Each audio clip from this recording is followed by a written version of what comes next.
Kampuni ya ndege ya gharama nafuu ya Spirit Airlines imetangaza kusitisha safari na shughuli zake zote kuanzia leo Mei 2, 2026, ikiweka kikomo cha miaka 34 ya operesheni zake.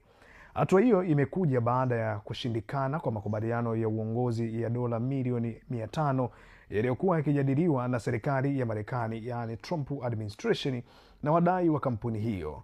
Katika tamko rasmi lililotolewa alfajiri ya leo, Spirit imeeleza kuwa imeanza mchakato wa kufunga shughuli zake kwa utaratibu, ikisema kuwa safari zote zimefutwa na huduma kwa wateja hazitapatikana tena.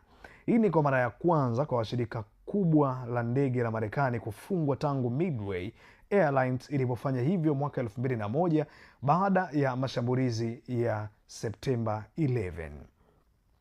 Kushuka ama sababu za kuporomoka ni kwamba kushuka kwa Spirit kumehusishwa na mambo matatu. Jambo la kwanza ni vita vya Iran, ni kwamba ongezeko kubwa ya bei ya mafuta ya ndege kutokana na kuanza kwa vita nchini Iran mwezi Machi 2026 kumeongeza gharama za uendeshaji kiasi cha kampuni hiyo kushindwa kuhimili. Lakini suala la pili ni kufeli kwa mazungumzo ya uongozi. Ni Rais Donald Trump amekuwa ametoa ofa ya mkopo wa dola milioni 500 ili kuinusuru kampuni hiyo na kulinda ajira 17,000.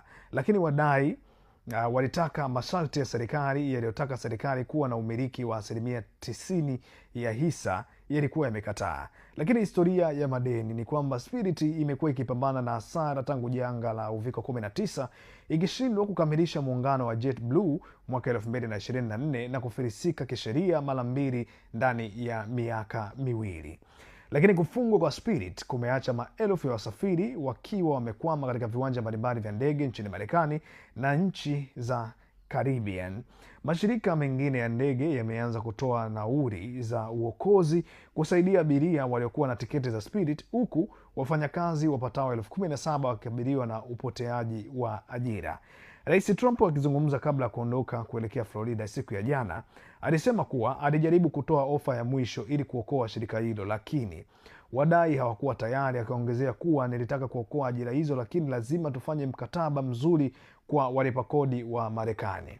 Kuanguka kwa Spirit Airlines inayojulikana kama ndege zake za rangi ya njano na nauli nafuu kunaashiria mwisho wa enzi ya mashirika ya ultra low cost nchini Marekani yanayoweza kushindana na makampuni makubwa kwa bei ya chini kabisa.